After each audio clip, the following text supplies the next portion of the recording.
Première information donc dans cette édition, c'est le blocage de 4 dépôts de carburant dans le Dunkerquois et le Valenciennois organisé par une soixantaine de personnes qui manifestent depuis ce matin contre la loi travail. En cause donc ces manifestations, on voit des voitures qui ne peuvent plus se recharger en essence et selon nos informations recueillies par nos journalistes un peu partout dans la région et également des appels de clients des stations-service comme Cora à Villeneuve-d'Ascq qui ne peuvent plus ravitailler les clients, Total également à Los et à Seclin, Auchan Anglo qui aujourd'hui ne peut pas donner d'essence également et Intermarché à la Bassée. Mais d'autres stations-service sont concernées par ce blocage. Vous pouvez retrouver d'ailleurs sur notre page Facebook grandlille.tv une liste actualisée de ces pénuries, de ces stations qui ne peuvent pas donner d'essence aujourd'hui. Louis Caillé, pour sa part, notre journaliste, a parcouru la région. Il était à Valenciennes également ce matin.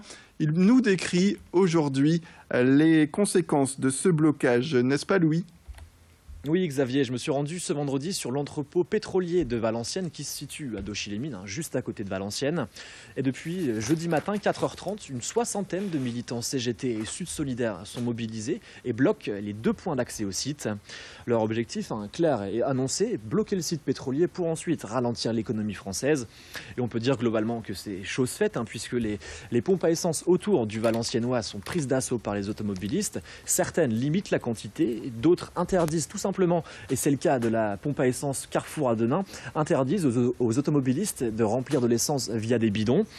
Et ces manifestants, justement, je le disais, bloquent les 2 points d'accès du centre, le point d'accès pour les camions et le personnel et visiteurs. Aucun camion ne rentre ou ne sort sur ce site pétrolier, qui est un site, je le rappelle, d'une importance primordiale, puisqu'il alimente tous les hyper et les stations-service du Nord-Pas-de-Calais et certaines également du Grand Est. Et ce qu'on peut dire également, c'est que cet après-midi, en début d'après-midi, ce vendredi, une assemblée générale au sein de la raffinerie de Dunkerque avait lieu, une assemblée générale CGT.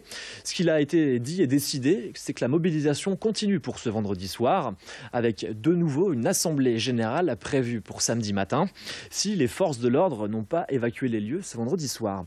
Et justement, c'est la crainte de ces manifestants, se faire déloger par la police. Et ce qui se dit parmi eux, parmi certains manifestants, c'est que la police et les RG ne devraient pas intervenir avant demain matin 6h. Et certains redoutent même une intervention dans la nuit en raison de l'effectif restreint des militants. Les personnes se relaient durant la journée pour occuper différents créneaux et essayer qu'à chaque instant, il y ait tout le temps du monde sur place. Donc une soixantaine de personnes réparties sur les 2 sites. Et du coup, quand je suis parti vers 16-17h, tout le monde était encore sur le pied de guerre. Et ce qu'on peut dire, en tout cas pour terminer, c'est qu'en cas d'intervention, justement, les manifestants ont d'ores et déjà prévenu qu'ils feraient, pour citer non seulement un slogan et un des manifestants, tout péter, des propos à prendre au sérieux, car l'une des 2 entrées du site est bloquée. Et les barricades se situent juste en dessous d'une ligne à haute tension. Donc le risque, c'est qu'elles prennent feu également et que le courant soit coupé.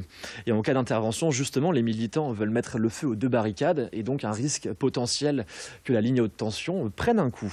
Une affaire à suivre notamment.